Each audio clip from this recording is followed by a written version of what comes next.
মইতো গৌৰৱ গগৈক ৰাজনৈতিক ভাৰতীয় বুলিহে কওঁ ৰাজনৈতিক ভাৰতীয় নেকি তেওঁ গতিকে তেওঁ চাওক আপুনি তেখেতে দায়িত্ব ল'ব এনেকুৱা কিছুমান কথাৰে তেখেতে সমাজত এটা এনেকুৱা ধৰণৰ পৰিৱেশ নিৰ্মাণ কৰিব বিচাৰিছে এই পৰিৱেশ দেশখনৰ কাৰণে ক্ষতিকাৰক গতিকে মই গৌৰৱ গগৈ ডাঙৰীয়াক অনুৰোধ জনাম যে এনেকুৱা ধৰণৰ কথাৰে আপুনি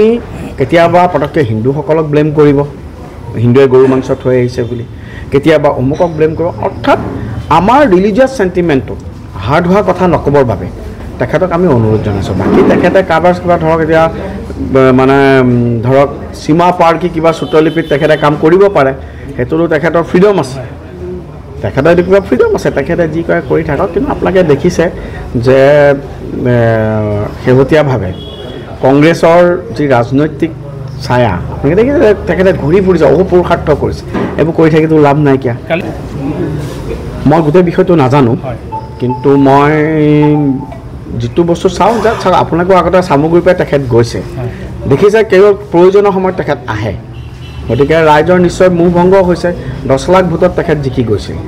10 লাখ ভোটত জিকি যোৱাৰ পিছত তেখেতে আজি মোৰ 6 মাহ হৈছে মই গতিকে মই সেইখিনি কথা এটাৰ কাৰণে নকওঁ মই এটা কথাই কওঁ যে ভাৰতীয় জনতা পাৰ্টীৰ নেতৃত্বাধীন চৰকাৰখনে খুব সক্ষমতাৰে আমি কাম কৰিছোঁ আমি চামগুৰি ডেভেলপমেণ্ট কৰিব লাগে আমি অসমৰ উন্নয়ন কৰিব লাগে আৰু মানে হিমন্ত বিশ্ব শৰ্মা ডাঙৰীয়াৰ নেতৃত্বাধীন চৰকাৰে আজি অৰ্থ সামাজিকৰ ক্ষেত্ৰত উন্নয়নৰ ক্ষেত্ৰত মহিলাসকলৰ উন্নয়নৰ ক্ষেত্ৰত যুৱ প্ৰজন্মৰ ক্ষেত্ৰকে আৰম্ভ কৰি উদ্যোগীকৰণৰ ক্ষেত্ৰত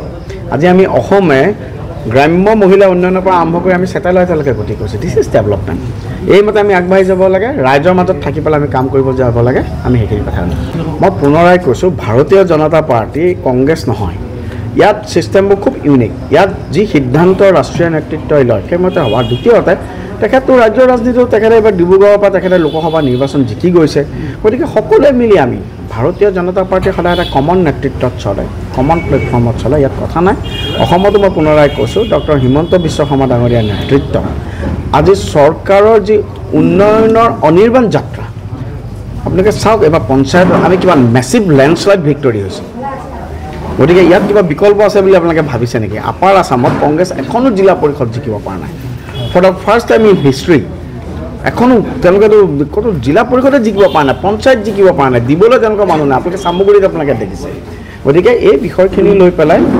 আজিৰ দিনত আমি দেখিছোঁ বহু সময়ত কংগ্ৰেছে মিছক্ৰিয়েট কণ্টেক্ট কৰিছে কিন্তু ভাৰতীয় জনতা পাৰ্টি এটাই আমাৰ কথা আজি মই পুনৰাই কৈছোঁ আমাৰ বলিদান দিব আমাৰ কাৰণে খুব পবিত্ৰ দিন ভাৰতীয় জনতা পাৰ্টিৰ কোটি কোটি কাৰ্যকৰ্তাৰ কাৰণে আজি আমাৰ কাৰণে এটা পবিত্ৰ দিন এই পবিত্ৰ দিনটো আমি পুনৰাই সংকল্পবদ্ধ হৈছোঁ যে ৰাষ্ট্ৰৰ সেৱাৰ কাৰণে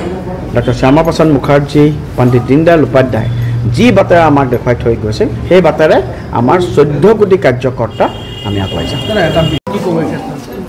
চাওক আমি দলৰ এজন নিষ্ঠাৱান কাৰ্যকৰ্তা আৰু দলত আটাইতকৈ ডাঙৰ কথা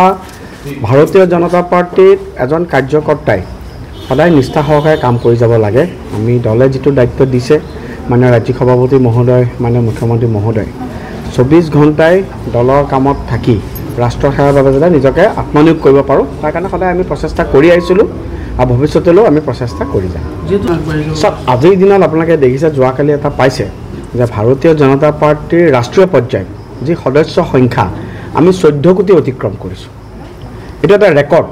অসমতো প্ৰায় 70 লাখতকৈ ওপৰ আমাৰ মেম্বাৰ্ছ গতিকে মাননীয় মোদী ডাঙৰীয়াৰ নেতৃত্বাধীন যি কেন্দ্ৰীয় চৰকাৰ আৰু ডক্টৰ হিমন্ত বিশ্ব শৰ্মা ডাঙৰীয়াৰ নেতৃত্বাধীন যি ৰাজ্য চৰকাৰে আজি গোটেই দেশ আৰু ৰাজ্যখনৰ উন্নয়নৰ কাৰণে যিটো অহোপুৰুষাৰ্থ কৰিছে আৰু তাৰ ফলাফল আমি যেনেদৰে দেখিছোঁ আচলতে আমাৰ কাৰণে গ্ৰাউণ্ড একদম ইজি হৈ আছে প্ৰথম কথা দ্বিতীয় কথা ভাৰতীয় জনতা পাৰ্টীৰ নীতি ভাৰতীয় জনতা পাৰ্টীৰ আদৰ্শ ভাৰতীয় জনতা পাৰ্টীৰ নেতৃত্ব এই প্ৰতি ৰাইজৰ আজি আশীৰ্বাদ আছে আৰু ভৱিষ্যতলৈ আশীৰ্বাদ আছে কাৰণ আমি কাম কৰিছোঁ ৰাইজৰ আমাৰ ওপৰত বিশ্বাস আছে ৰাইজৰ যিটো বিশ্বাস আমাক দিছিল আমি কাম কৰি দেখুৱাইছোঁ গতিকে মই ভাবোঁ যে 26 যিটো নিৰ্বাচন এই 26 নিৰ্বাচন আমাৰ সময়ত বহুত বেছি প্ৰত্যাহ্বান নাই বুথ পৰ্যায়লৈকে আমি যি শেহতীয়াভাৱে পঞ্চায়ত নিৰ্বাচন দেখিছে আমি ঐতিহাসিক সাফল্য লাভ কৰিছোঁ গতিকে মাননীয় অসমত আমি ডক্টৰ হিমন্ত বিশ্ব শৰ্মা ডাঙৰীয়াৰ নেতৃত্বত আৰু দলৰ ক্ষেত্ৰত মাননীয় ৰাজ্যিক সভাপতি দিলীপ শইকীয়া ডাঙৰীয়াৰ নেতৃত্বত দলে এটা নতুন আজি আমি বিস্তাৰ লাভ কৰিবলৈ সক্ষম হৈছোঁ আৰু খুব ভাল খুব কম্প্ৰিহেনচিভলি 26তো আমি নিৰ্বাচনত বিজয়ী হ'ম, সেয়া আমাৰ সম্পূৰ্ণ দৃঢ় বিশ্বাস আছে। চাওক, আপোনালোকে ডিপ্ল'ৰঞ্জন শৰ্মাক যেনেকৈ জানে, বিজেপিত আমাৰ একো বিচৰাৰ অধিকাৰ নাই। আমি দলৰ এজন নিষ্ঠাৱান কাৰ্যকৰ্তা। আজি বলিদান দিব ডক্টৰ শ্যামা প্ৰসাদ মুখাৰ্জীয়ে যিটো সময়ত নিজে সৰ্বোচ্চখিনি পালেহেঁতেন, একমাত্ৰ দেশ আৰু জাতিৰ কাৰণে, ভাৰতবৰ্ষৰ একতা অখণ্ডতাৰ কাৰণে 51 বছৰ বয়সত 1901 চনৰ পৰা 1953 মাত্ৰ 52 বছৰ বয়সত he was the lion of the parliament বুলি কৈছিল ডক্টৰ শ্যামা প্ৰসাদ মুখাৰ্জী। শ্যামা প্ৰসাদ মুখাৰ্জীয়ে নিজৰ জীৱন ত্যাগ কৰিছিল দেশৰ কাৰণে। গতিকে আমি বিজেপি কিহৰ কাৰণে কৰিছোঁ? দেশৰ কাৰণে কৰিছোঁ, জাতিটোৰ কাৰণে কৰিছোঁ। ইয়াত আমাৰ বিচৰাৰ কোনো অধিকাৰ নাইকিয়া। ইয়াত দলে যেনেদৰে সিদ্ধান্ত ল'ব, আজি আমাৰ নিচিনা এজন বেকগ্ৰাউণ্ডৰ ব্যক্তি গৈ পেলাই আজি দলে বিধায়ক বনাইছে, দলে আজি এইটো পৰ্যায়ত আনিছে। গতিকে আমাৰ দলত একো বিচৰাৰ অধিকাৰ নাই। দলে যি সিদ্ধান্ত লয় সেই সিদ্ধান্ত মতে আমি কাম কৰিম।